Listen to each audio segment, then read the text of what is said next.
नाजरीन अस्सलाम वालेकुम। आप देख रहे हैं पीस पब्लिक न्यूज़। आपका मेज़बान मोहम्मद यूनुस ताज। नाजरीन आज की ताज़ा खबर यह है। మిత్రులకు నమస్కారం। ముఖ్యంగా ఈరోజు నాతో ఈ యొక్క ప్రెస్ కాన్ఫరెన్స్లో పాల్గొన్నటువంటి రియాజ్ గారు, గ్రంథాలయ శాఖ చైర్మన్ శ్రీకాంత్ యాదవ్ గారు, అలాగే మిత్రులు అయితే ముఖ్యంగా కొత్త బీజేపీ అధ్యక్షులు కొత్తగా బీజేపీ అధ్యక్షుడై నిన్ననే సొంత జిల్లా నల్గొండ నుంచి ఆయన కార్యక్రమాలు ప్రారంభిస్తూ అంటే ఇక కొత్త కళాకారుడు వచ్చినట్టే ఉంది ఆయన చూస్తే. నిన్న అంతకుముందు ఉన్న కళాకారులు పోయిర్రు, ఇప్పుడు కొత్త కళాకారుడు వచ్చిండు. కాకపోతే రామచంద్రరావు గారిని ఒక అడ్వకేట్గా, ఒక సబ్జెక్ట్ ఉన్న వ్యక్తిగా మనం అనుకున్నాం. కానీ నిన్న ఆయన మాట్లాడిన విధానం చూస్తే ఆయనకు కూడా సబ్జెక్ట్ కానీ కంటెంట్ కానీ లేకపోతే మర్చిపోయిందా, ఆలోచన లేదా అన్న విధంగా మాట్లాడటం జరిగింది. అక్కడ గత 10 సంవత్సరాలలో అధికారంలో ఎవరురో కూడా తెలియనట్టుగా మాట్లాడింది అనిపించింది.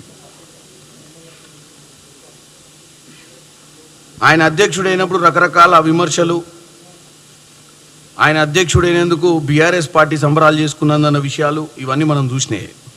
మరి ఆయన నిన్న మాట్లాడేటప్పుడు కూడా కొన్ని వాస్తవాలు లెక్క అనిపించినాయి. ఎందుకంటే ఆయన మాట్లాడేది 10 ఏళ్ల నుంచి మీరు ఏం చేసిర్రు, 10 ఏళ్ల నుంచి మీరు రేషన్ కార్డులు లేదని చెప్పి నిన్న మాట్లాడుతున్నాడు.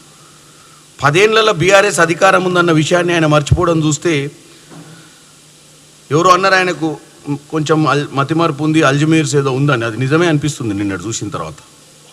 10 ఏళ్ల నుంచి రేషన్ కార్డులు ఇయ్యంది, 10 ఏళ్ళు సెంట్రల్ గవర్నమెంట్లో ఉన్నటువంటి వీళ్ళు, 10 ఏళ్లలో వీళ్ళ ప్రభుత్వము సెంట్రల్లో ఉండి కూడా స్టేట్ గవర్నమెంట్లో జరుగుతున్న కార్యక్రమాలను, స్టేట్ గవర్నమెంట్లో జరుగుతున్నటువంటి వ్యవహారాన్ని, స్టేట్ గవర్నమెంట్లో జరుగుతున్న దోపిడీని అరికట్టే ప్రయత్నం చేయని వీళ్ళు ఇప్పుడు మళ్ళీ కొత్త అధ్యక్షుడు వచ్చి మళ్ళీ కొత్తగా రెడ్డి వచ్చే మొదలయ్యే కథ లెక్క మళ్ళీ కొత్త పాట మొదలుపెట్టిండు. అంటే ఇప్పుడే వచ్చినాం మేము, ఇప్పుడే తెలిసింది ఈ 10 ఏళ్ళలో ఏం జరిగిందో, ఈ 10 ఏళ్ళలో ఏం జరగలేదు, ఈయాటి నుంచి నేను పోరాటాలు చేస్తా, పిసికేస్తా, పీకేస్తా అని ముచ్చట్లు చెప్పుకుంటా మళ్ళీ ఆయన బయలుదేరిండు. నేను ఒకటే చెప్తున్నా, రేషన్ కార్డులు కాంగ్రెస్ పార్టీ నిన్న అదే ఉమ్మడి నల్గొండ జిల్లా తుంగతుర్తి నుంచి ప్రారంభించడం జరిగింది. ఈ సంవత్సరన్నర పాలనలో కాంగ్రెస్ పార్టీ ఏమేం చేసిందో ప్రజలకు తెలుసు. ఇప్పుడు వచ్చినటువంటి రామచంద్రరావు గారు ఇప్పటికిప్పుడు వచ్చి రాజకీయాలను కులమటాల మధ్యన చిచ్చు పెట్టాలని, ఇటు డెవలప్మెంట్ కార్యక్రమాల గురించి 10 ఏళ్ల నుంచి రాష్ట్రాన్ని దోసుకున్న విషయం గురించి మళ్ళా చెప్పడం మొదలుపెట్టిండు. దోసుకుంది 10 ఏళ్లలో మీ మిత్ర బంధం ఉన్నటువంటి బీఆర్ఎస్ పార్టీ. ఇవాళ వాళ్ళ పుణ్యాన మనకి 8 ఎంపీలు వచ్చినాయి. వాళ్ళ ముచ్చట బంద్ చేసి కాంగ్రెస్ పార్టీ సంవత్సరంన్నర అధికారంలో ఉన్నటువంటి కాంగ్రెస్ పార్టీని పై నిందలు వేయడాన్ని ప్రయత్నిస్తున్నటువంటి రామచంద్రరావు గారికి కొన్ని విషయాలు చెప్పదలుచుకున్నాను నిన్న ఆయన మాట్లాడేటప్పుడు. ఒకటి, ఆయన ఉండి రేషన్ కార్డులలో కంపల్సరీ మా నరేంద్ర మోడీ గారి ఫోటో కూడా పెట్టాలంటాడు. డెఫినెట్గా ప్రధానమంత్రి ఫోటో ఎప్పుడు పెట్టాలి? ఎమ్మెల్యేలు, ఎంపీలు, ముఖ్యమంత్రి, ప్రధానమంత్రి, స్టేట్, సెంట్రల్, ప్రధానమంత్రి ఫోటోలు ఎక్కడ పెట్టాలి, ప్రధానమంత్రి ఫోటోలు ఎక్కడ పెట్టొద్దు. గతంలో వాళ్ళ ప్రధానమంత్రి, ఇప్పుడున్న ప్రధానమంత్రి కూడా ఒకప్పుడు ముఖ్యమంత్రి. మరి ఆయన వీళ్ళందరూ పోయి కనుక్కోవాలి. ఆయన గుజరాత్గా ముఖ్యమంత్రి ఉన్నప్పుడు, అక్కడ మన్మోహన్ సింగ్ గారు ప్రధానమంత్రి ఉన్నప్పుడు ఎక్కడెక్కడ ఏం చేసిరో వాళ్ళు తెలుసుకోవాలి. నేను ఈరోజు ఒకటే చెప్తున్నా, తెలంగాణ ప్రజలకు మనం మంచి చేయాలి అన్న ఆలోచన కొత్త అధ్యక్షుడు రామచంద్రరావు గారికి ఉంటే డెఫినెట్గా నేను ఎంపీగా నేను ప్రధానమంత్రి ఫోటో ప్రతి దగ్గర పెట్టాలని అంట. ఇక్కడ మెట్రో రైల్ ఫేజ్ 2 తీసుకురండి, ఆ మెట్రో మీద మొత్తం ప్రధానమంత్రి బొమ్మనే తిప్పుదాం. తెలంగాణ ప్రజలకు మేము మీరు కలిసితేనే ఈ మెట్రో జరిగింది అన్న విషయం చెప్దాం. RRR రీజనల్ రింగ్ రోడ్ ఈరోజు లైఫ్ లైన్ తెలంగాణకు మనం అర్బనైజేషన్ కావడానికి. రామచంద్రరావు గారు మీరు కొత్తగా అధ్యక్షులు అయ్యారు కాబట్టి మీరు కూడా RRR కోసం పోరాటం చేయండి. గతంలో ఉన్న మీ కిషన్ రెడ్డి గారు కానీ బండి సంజయ్ గారు కానీ ఇప్పుడు వాళ్ళ అధ్యక్షులుగా చేసి ఇప్పుడు భారతదేశంలో ఉన్నటువంటి ప్రభుత్వంలో ఈరోజు సెంట్రల్ గవర్నమెంట్లో 2 మంత్రులుగా ఉండి కూడా ఏం చేయలేకపోయారు.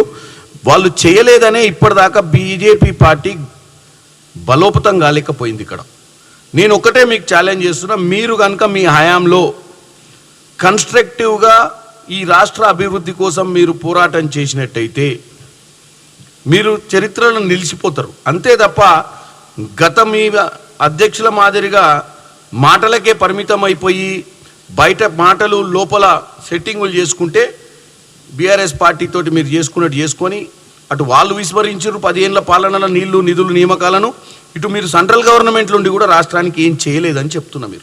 మీరు నిజంగా సెంట్రల్ గవర్నమెంట్లో కూర్చొని రాష్ట్రం మంచిగా చేయాలనుకుంటే 100 వాళ్ళు చేసేటువంటి 7 లక్షల పైచిలకు కోట్ల అప్పును అరికట్టే వాళ్ళు ఫస్ట్.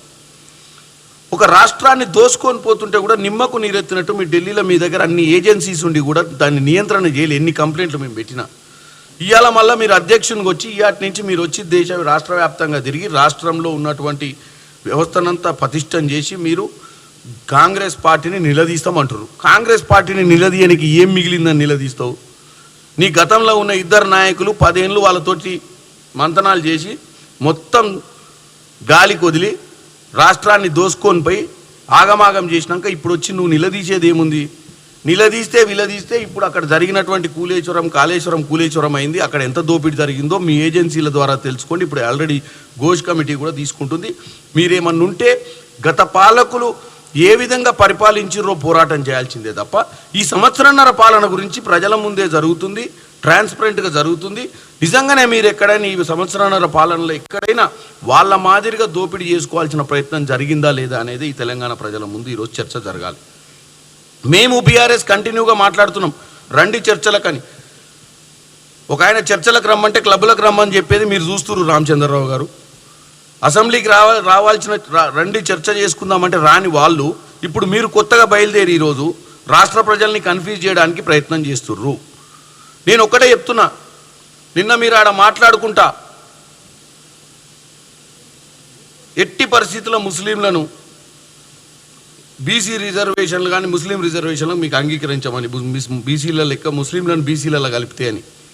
రామచంద్రరావు గారు మీరు అడ్వకేట్, మీరేమి 10th ఫెయిల్ ఇంటర్మీడియట్ ఫెయిల్ అయితే నేను బాధపడకపోదును. మీకు సబ్జెక్ట్ తెలియదు, హిస్టరీ తెలియదు, ఈ బీసీ రిజర్వేషన్ల గురించి మీకు ఏం తెలియదని.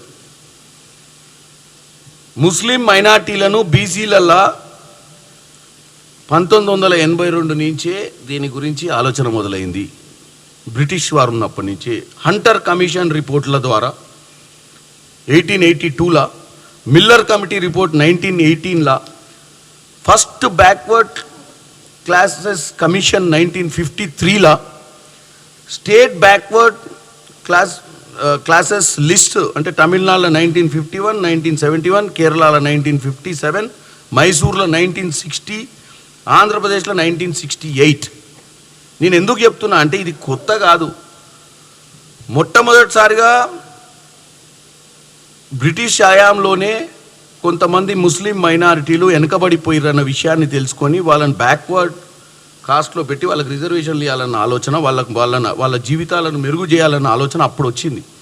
మీరు ఇప్పుడు కొత్తగా వచ్చి ఏం తెలియనట్టు అసలు చరిత్రలో ఇదే ఇప్పుడు కాంగ్రెస్ పార్టీ వాళ్ళు ఇది చేస్తున్నట్టు మీరు కులమతాల మధ్యన చిచ్చు పెట్టే ప్రయత్నం చేస్తుర్రు.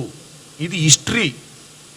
అంతెందుకు మీ బీజేపీ పాలిత రాష్ట్రాలు ఈరోజు ఎక్కడెక్కడైతే బీజేపీ పరిపాలిస్తున్న రాష్ట్రాలల్లో ఉత్తరప్రదేశ్, కర్ణాటక, మధ్యప్రదేశ్, గుజరాత్, మహారాష్ట్ర, అస్సాంలో కూడా ముస్లిం మైనార్టీలను బీసీలో ఉన్నారా లేరా? మీరు నల్గొండలో మాట్లాడేటప్పుడు ఏమాత్రమైనా మీరు చదువుకున్నారు, అడ్వకేటు, మీకు చాలా నాలెడ్జ్ ఉంటుంది, హైకోర్టు సుప్రీంకోర్టులో మీరు వాదనలు వినిపిస్తారంటే మీకు చరిత్ర తెలిసి ఉంటుందని మేము అనుకుంటాం. కేవలం రాజకీయాలు చేయడానికి కాంగ్రెస్ పార్టీని తెలంగాణలో కాంగ్రెస్ పార్టీ చేస్తున్నటువంటి పనిగా మీరు కొన్ని కులాలను సమర్థించుకొని వాళ్ళకి తప్పుడు ఇన్ఫర్మేషన్ ఇస్తుర్రు. మీ ప్రధానమంత్రి ఈరోజు నిలబడ్డ ఉత్తరప్రదేశ్లో, ఇప్పుడు ప్రధానమంత్రి ఎక్కడి నుంచి పార్లమెంట్ సభ్యుడు? ఉత్తరప్రదేశ్ నుంచి. అక్కడున్న రాష్ట్రంలో కూడా ముస్లిం మైనార్టీలు బీసీలలో ఉన్నారు. గతంలో మీ ప్రధానమంత్రి ముఖ్యమంత్రిగా ఉన్నటువంటి గుజరాత్ రాష్ట్రంలో కూడా మైనార్టీలు బీసీలలో ఉన్నారు. మరి మీరు కొత్తగా అంశాన్ని తీసుకొచ్చి ఇక్కడ కన్ఫ్యూజ్ చేయొద్దని నేను రామచంద్రరావు గారికి చెప్తున్నా. రాజకీయాలు చేయాలంటే కన్స్ట్రక్టివ్ పాలిటిక్స్ చేయండి. విద్వేషాలు రెచ్చగొట్టే విధంగా రాజకీయం చేయాలని ఆలోచన రామచంద్రరావు గారు, మీరిప్పుడు పార్టీ అధ్యక్షులు, రాష్ట్రానికి దిక్చూచిగా మీరు పనిచేయాల్సిన అవసరం ఉంది తప్ప మీరు ఏ ఆర్ఎస్ఎస్కి సంబంధించినటువంటి శాఖల పనిచేసేటోళ్ళ లెక్క చేయొద్దని చెప్తున్నా. బీజేపీ అనేది ఈరోజు దేశంలో ప్రభుత్వంలో ఉంది.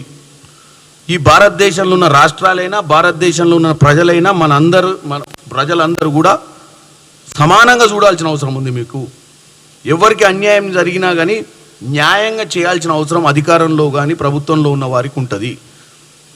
ఇవాళ మీరు ప్రభుత్వంలో ఉన్న సెంట్రల్ గవర్నమెంట్లో అధికారంలో ఉన్న పార్టీకి మీరు అధ్యక్షుడు అన్న విషయాన్ని రానున్న రోజుల్లో మరవద్దని, ఇలాంటి తప్పుడు స్టేట్మెంట్ కూడా ఇవ్వొద్దని కోరుకుంటున్నాను.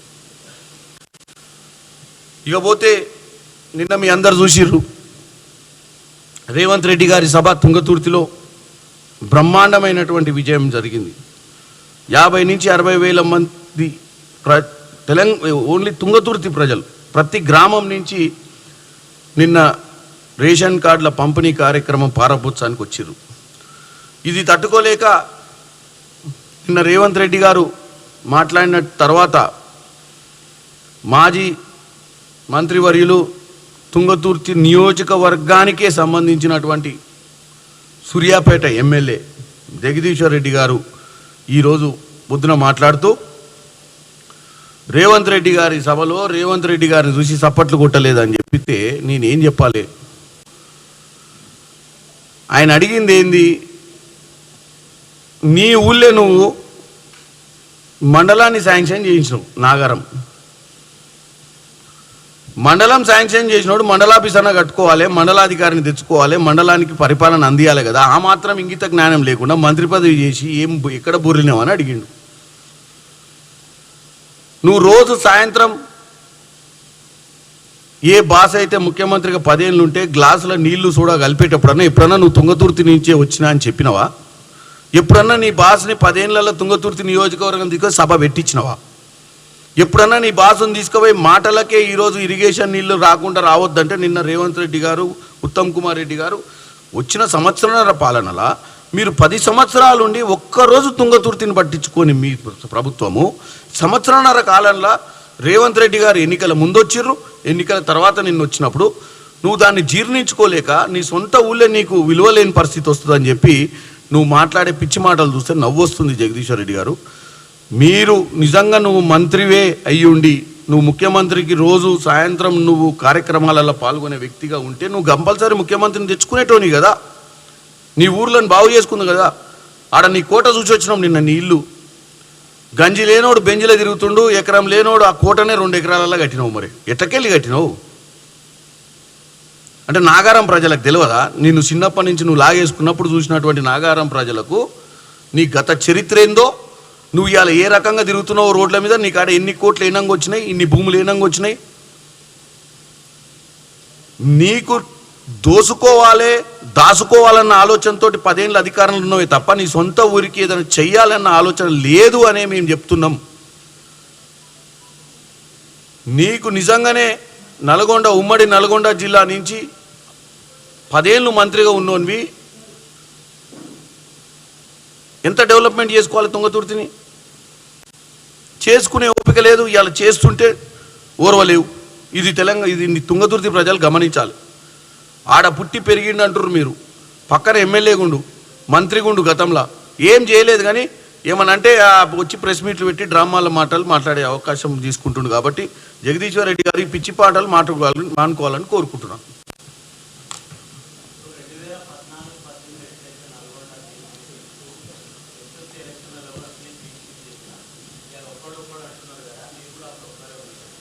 ఆయన రోడ్లు స్వీప్ చేస్తాడా, మున్సిపాలిటీలు స్వీప్ చేస్తాడా? స్వీప్ చేసుకోమని. స్వీప్ అంటే ఏం స్వీప్ చేయనీకి ఉందాడా? దానం ఆర్గన్ డొనేషన్ చేసినట్టు వాళ్ళు మొన్ననే ఓట్లన్నీ కూడా బీజేపీకి వేయించారు. ఇంకెక్కడురు వాళ్ళు? ఎక్కడ టీఆర్ఎస్ పార్టీ, ఏది బీఆర్ఎస్ పార్టీ? తెలంగాణ రాష్ట్రీయ సమితి అన్న తెలంగాణ అనే పదాన్ని ఎప్పుడైతే తీసి భారతీయ రాష్ట్ర సమితి చేసి భారతదేశంలోనే ఎలగబెట్టాలని బయలుదేరినాం. వాళ్ళ బాసు కేసీఆర్ భారతదేశానికి సంబంధించిన ఎన్నికలు, పార్లమెంట్ ఎన్నికలు గుండు సున్నా వచ్చింది అంటే బీ పోయినట్టే కదా. ఇప్పుడు టీలకు వచ్చి ఏం చేస్తాడు? స్వీప్ చేస్తాడా? బీ పెట్టుకుంటేనే సున్నా అయింది భారతీయ రాష్ట్ర సమితి. ఇప్పుడు తెలంగాణలో వచ్చి స్వీపేడ చేస్తాడు. ఫస్ట్ అసలు బీ ఉంచుతారా, తీస్తారా, టీ తెచ్చుకుంటారా, తెచ్చుకోరా అనే దాని గురించి చర్చ చేసుకోమని చెప్పండి. పిచ్చి మాటలు మాట్లాడుకుంటా కన్ఫ్యూజ్ అయిపోయి మేమేదో బీసీ కులగణన మేము వచ్చి మా రాహుల్ గాంధీ గారు ఇచ్చినటువంటి భారత్ జోడో యాత్రల స్వతంత్రం వచ్చిన తర్వాత 75 సంవత్సరాలలో ఇంకా సామాజిక న్యాయం జరుగుతలేదు. కాస్ట్ సెన్సస్ చేసి ఏ కులానికి ఎంత ప్రాతినిధ్యం ఇవ్వాలి, ఆ కులంలో ఉన్నటువంటి జనాభా లెక్కల ప్రకారం ఇవ్వాలి అన్న ఆలోచన ఉన్నప్పుడు కొత్తగా ముఖ్యమంత్రిగా 23లో ఆయన భారత్ జోడో యాత్ర చేసిన తర్వాత ఇక్కడ ముఖ్యమంత్రి అయిన తర్వాత రేవంత్ రెడ్డి గారు ఆయన చెప్పిన మాటలను తీసుకొని 100% ఆయన మాట నిలబెట్టాలని చెప్పి తెలంగాణలో శాస్త్రీయబద్ధంగా ఈరోజు బీసీ కులగణన మనం చేసిన తర్వాత బీజేపీ వాళ్ళు కూడా అక్కడ దాన్ని తీసుకొచ్చే ప్రయత్నం చేస్తారు. ఇప్పుడు ఇలా బీఆర్ఎస్ వాళ్ళు దాన్ని పట్టుకొని ధర్నా, మహాధర్నా, ఈ ధర్నా అంటే ఎవరు నమ్ముతాడు వాళ్ళను? 10 ఏళ్లలో ఒక్కరోజు ఫామ్ హౌస్లోకి వెళ్ళి రాలేదు, ఏ సామాజిక వర్గం గురించి పట్టించుకోలేదు, రాష్ట్రం గురించి పట్టించుకోలేదు. ఇలా మేము చేసే ప్రతి కార్యక్రమం మేము రేషన్ కార్డులు ఇస్తే ఆ రేషన్ కార్డులు వాళ్ళ హయాంలో ఎన్ని ఇచ్చిర్రో ప్రజలకు తెలియదా? డబుల్ బెడ్రూమ్ ఇల్లులు అల్లుడు తేడవంటాడు, బిడ్డో తేడవంటది అని చెప్పిన ముచ్చట చెప్పినోడు ఏ రోజు ఎన్ని ఇచ్చిండో మనకు తెలియదా? ఇలా కాంగ్రెస్ పార్టీ ప్రతి ఊరు పోయి మీరే ప్రెస్ రిపోర్టర్లు ప్రతి ఛానల్ పోయి తీయండి. ఏ ఊర్లోనైనా 3500 ఇల్లులు ఆల్రెడీ పునాది తీసిర్రు, గోడలు కడుతుర్రు, స్లాబ్లు వేస్తుర్రు. ప్రభుత్వం ఎవ్రీ సోమవారం నాడు పైసలు ఇస్తుంది. ఆ ప్రభుత్వంలో ఏ రోజన్నా ఇలాంటి పాలన జరిగిందా? జరగలేదు. ఏమైనా 2 వేసుకోవాలి, 2 ముచ్చట్లు తెప్పాలి తప్ప కవిత్వం అల్లుడు ముచ్చట మంచిగా కనెక్ట్ చేసి తెలంగాణ యాసల ప్రజల్ని మభ్యపెట్టి ప్రజల్ని సంతోషపెట్టిరు తప్ప 10 ఏళ్ళల్లా జరిగిందల్లా ఒకటే. ఈడ జగదీశ్వర్ రెడ్డి అయినా గంజి నుంచి బెంజికి వచ్చిండు, ఆడ కలవకుండా చంద్రశేఖర్ అయినా గదే జన్వాడ నుంచి మొదలు పెడితే ఇప్పుడున్న ఆయన ఫామ్ హౌస్ దాకా భూములు 100 కొద్ది ఎకరాల భూములకు ఓనర్ లేరు తప్ప ఈ తెలంగాణలో వాళ్ళు వచ్చి 10 ఏళ్ళలో ఏం జరగలేదు. ఇక వాళ్ళని తెలంగాణ ప్రజలు నమ్మే పరిస్థితులు లేదు. ఆ కన్ఫ్యూజన్లని ఏం మాట్లాడాలో తెలియక రోజుకో ముచ్చట చెప్తారు. ఓ రోజు ఇరిగేషన్ అంటారు, ఓ రోజు రేషన్ కార్డులు అంటారు, ఓ రోజు బీసీ రిజర్వేషన్ అంటారు. ఇవన్నీ కూడా వాళ్ళకి సంబంధం లేని సబ్జెక్టులు. వాళ్ళకి అధికారం 10 ఏళ్ళు ఇచ్చారు, 10 ఏళ్ళ వాళ్ళు చేయని కాంగ్రెస్ పార్టీ సంవత్సరంన్నరలు చేస్తుంది. కాబట్టి ఈ సంవత్సరం వీళ్ళు ఇట్లా చేస్తారు, మరి మనల్ని ఏమన్నా ప్రజలు మర్చిపోతారో, మనం ఏదో మాట్లాడాలని చెప్పి చిల్లర బొల్లర మాటలు మాట్లాడితే ఇంకా ఆగమైపోతారు, ఉన్నది కూడా పోద్ది.